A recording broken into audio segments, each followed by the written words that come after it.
Well, hello there and good afternoon. My name is Frost PDP. Thank you for joining me as we examine Crusader Kings 2, the Historical Immersion Project. I said examine because this video we're not going to play. This is almost going to serve as a retroactive preview to the series that I'm doing called the Crusader Kings 2 Hip Emperor, or the Hip Emperor for short. And we're going to talk today a little about what the mod is, the Historical Immersion Project mod. Put plainly, it is a combination of the somewhat more historical, Arco-Pack, Project Balance, VAT, CPR, EMF things. It's organized by a guy whose name is hard to pronounce, but it's something along the lines of Zijistark. And what it does is it overhauls the game to be more historical. For example, the creators don't really believe, you see Historical Immersion Project right there, they don't believe that there's enough historical data to really do the 769, I believe it is, start that came out with Charlemagne, so they don't do it. They only have, this timeline, hey, only 4 starts, right? Well, not quite, because if you go to custom, they have just an endless number of pages. I don't know if all of these are vanilla. I don't think they are, but it feels like a lot of these are custom made for the Historical Immersion Project.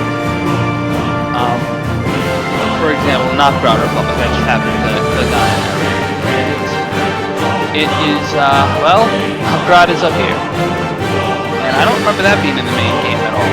I remember something maybe like the First Crusade, well, that's an important one, but, well, what other differences do you see? For starters, look at the names on the map.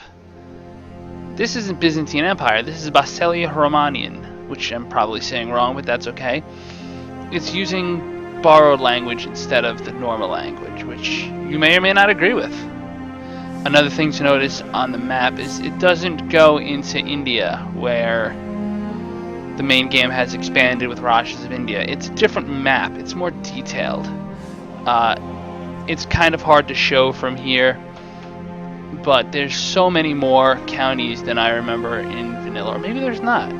It's hard to tell. I mean, honestly, I'm not what you would call a CK2 expert, but I seem to remember there being less territory in Sicily than this. I feel like there were only 4, not 6. Alright, 1, 2, 3, 4, 5, 6. I lied, I can't even count. 7. I feel like vanilla, there's less counties because there's more map. There's so many territories that need to be utilized in India that they can't be applied here. I don't remember any of these sea islands, desert islands being in vanilla. If I recall correctly, the giant deserts were just part of the countries in question. It's worth noting for the Historical Immersion Project mod playthrough that I'm doing, the Hip Emperor, that we started off as Basilius Basilios, but I didn't actually start recording this series until fairly far into the game. The main reason is I was originally going to do an image-only AAR, sort of like you'd see on Reddit, the subforums there, r/Crusader Kings, but I found Imgur gave me a really hard time, and I think that's how it's actually pronounced, Imgur. It's like the battle between GIF and GIF. You know, it might be Imgur, it might be Imager, but I feel just as if it didn't work. I don't like the way it felt trying to put things together. I spent hours trying to get just the first 10 images, and I said, the heck with this, let me start recording, because I want to chronicle the stories that my character goes through.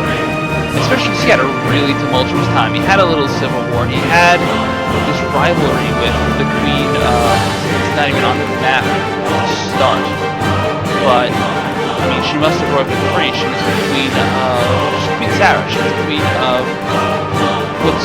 what was it, Ravenna? Yeah, she was the queen of Ravenna, and then ultimately became the queen of Corsica and Sardinia. And I was just, it was this love-hate relationship where we fought wars and then we married, trying to get the kids into the inheritance, but it didn't work out. And it just became this massive disaster. It's interesting to see all these little countries that almost always go to the Magyars. I don't know what to say about that.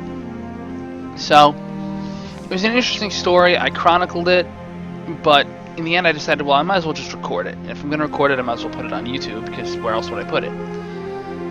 It's just interesting to see the history that's gone into this. I mean, right now I'm doing Master of Orion playthrough, Master of Orion 2, I should say. I mean, it's really the Master of Orion game. I used to love Master of Orion 3, but it was so poorly executed from a design perspective.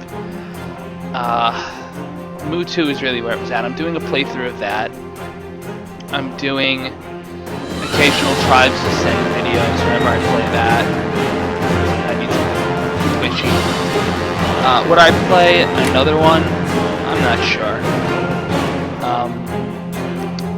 I do love Crusader Kings 2. It's very fun, but by the same token, it's very long. It's draining. Things take forever to happen, especially when you're recording. As the game gets more and more bogged down, it gets more and more slow. It's harder to get through to the what year do you need to be? I mean, the last start date is it's got to be 1337, of course. You know, because why not? And it's the 100 Years War playthrough, and it would almost be fascinating to start a game here and go into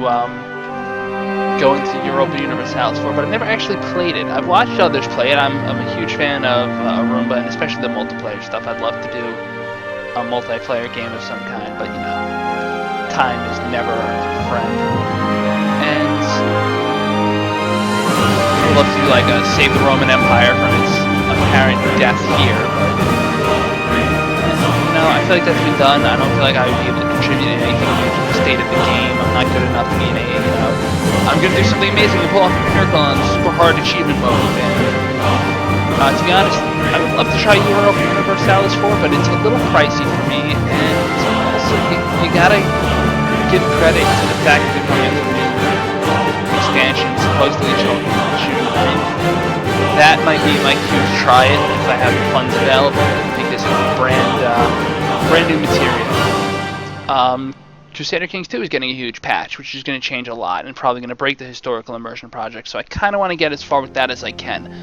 My remaining goals for the series, my current character is trying to mend the schism, and that's fine. I know historically the schism didn't really exist in name. It was sort of more just, the West was drifting towards heresies like the Arians, whereas the East had the Monophysites, the Miaphysites, and the Paulicians, who I deal with all the time in my game. And they had different heresies sprouting up, and they had this huge argument over the concept of Caesaro-Papism. I would recommend for anyone who's really interested in that, there's a free online course provided by Yale College, taught by a gentleman by the name of Paul Friedman. Absolutely brilliant. Dry, factual, very good. I loved it. It taught me a real lot. I know it was on the Crusader Kings subreddit, but figured I'd give that a shout out, since that's where I learned the term Caesaro-Papism, which is Caesar over the Pope. It's the idea that in the West, the Pope kind of ruled over the kings. In the East, the king, the emperor, ruled over the Pope. That's why the ecumenical patriarch is your guy. He's always just straight up your guy. Unless you screw something up and then you become a theocracy and you have to end your game, which hopefully, and I believe this is in the patch notes, they're going to end that, thankfully. That's always been my secret fear with this game, is that somehow this guy squirrels his way into, becoming an emperor, and then I can't play, and I feel like that's dumb. I feel like there are sufficient means by which you can have a dynastic game. If you can do Republic dynasties, you can do a religious dynasty of some sort, even if it's just that your religious sect, if you're the Pope and you have to deal with Lollards, and you have to deal with Arians or whatever, and if you're the Pope and they overtake you dominantly and they claim Rome, then you've lost the game, or something like that. It would almost be like you have to hold on to your capital. But then again, we know throughout history that anti-popes have won, so I don't see game over as an issue with Crusader Kings 2. As long as you've started somewhat confidently, there are going to be at least 20 dynasty members you can become. And just becoming landless as a character, like, if you have any sense and you've there are people that play North Korean style, where you just throw everyone out and stick your own people in. There are people who will never give claims out. They will never marry, their sons.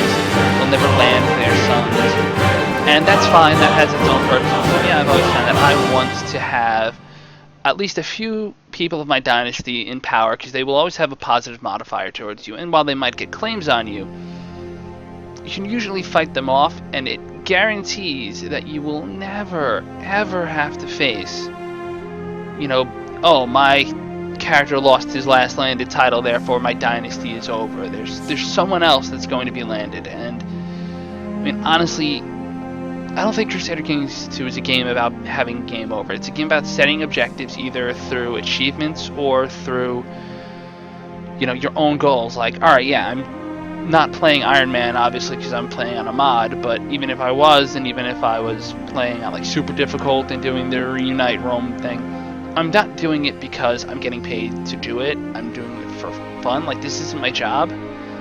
If it was, that might be nice, but this is for fun, and as long as I'm having fun with it, I'm gonna play. But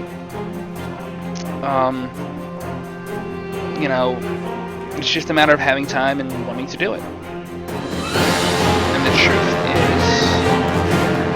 I feel like playing some games, so I'm gonna stop talking about playing games, and I'm going to play some games.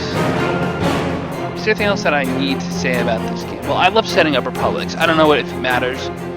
I'm assuming it generates a lot of income, and it would be interesting to play a Republic game. Like, I might be interested in doing something Republic during the Crusades, because more history point, Venice is sort of why the Fourth Crusade got drunk and crashed in Constantinople.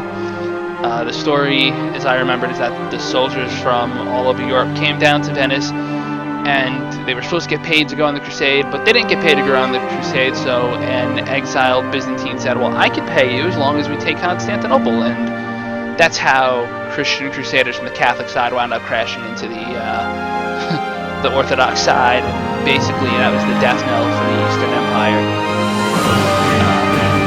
Take of that what you wish. On that note, things that I like about the mod, I've already sort of said. I love the history, and I love... It does change the gameplay. It does give you more to do, which sometimes isn't so fun. I find myself giving a lot of duchies, territories out, but other than battle management, which is always a problem in CK2, and they automatically do your territory stages, I feel like it adds... limits. I feel like it makes the game a lot harder to blob out, even if you're not playing against top tier AI. I feel like it makes things fun. What don't I like about it? I don't like that it doesn't have an earlier start date. I mean, for people that want a longer game because they enjoy CK2 and they want more time to blob out or do whatever they want, less game time is always less. But there's now a mod that came out after I started this series. I believe it's called When the World Stopped Making Sense, where they actually do cover the history of, Clovis and the Franks, and they cover the very, the coattails of the Roman Empire and the West's fall. It covers the rise, or it's supposed to cover the rise of Islam, but there are always issues about how you handle Muhammad. I personally don't think you handle him any differently than you would Jesus Christ or anyone else. I think, no offense to anyone, that if, for example, the Draw Muhammad contest, was it smart? Not really, but there's a reason why people are doing it. It's the First Amendment, which I realize Paradox is not an American company, but at the same time, as an American, maybe, one of my speech censored, I feel like I have no problem with saying Muhammad. I don't feel like, I'll go with the South Park argument. If you can show Jesus Christ getting shit on, why can't you show a picture of a guy who might or might not even be Muhammad? I don't understand some of these decisions. I understand why they're being made, because people are afraid that it's what happens. In fact, that somebody might kill you, but that's sort of the risk with history. History is dangerous because it's how we got here. I mean, if you talk to a lot of people from where my mouse is over, Turkey, and you start talking about Armenians, it's kind of an awkward conversation, just like if you start talking with someone from up around here about what happened to the Jews, and the old joke there is that everyone was on vacation, no one knew what was happening. Well, yeah, obviously people didn't know the extent of it, but I'm kind of getting off topic here. I know that's a little bit of a political rant, but the whole point is these are historical fiction games, and I don't understand why we can't have at least an honest accounting of history. The Muhammad image prohibition is in Quran, if I'm not mistaken. It's one of the hadiths, which I think is what they're called. Things Muhammad said, things that are said about him. That's really more the expertise of a dear friend of mine, my beloved girlfriend. But on that note, I'm going to play some games because that's what we're here for. Thank you for joining me, and as always, La Paz, which is my first time doing any kind of state of the channel or state of the series video. I should note that the whole La Paz thing I've settled on as my sign-off is because a friend of mine used to say that to me all the time. He used to say La Paz, and it was sort of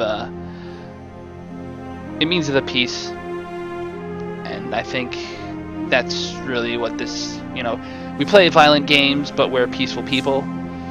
I think games can be a catharsis. It can be a way to get the violence out. I don't know.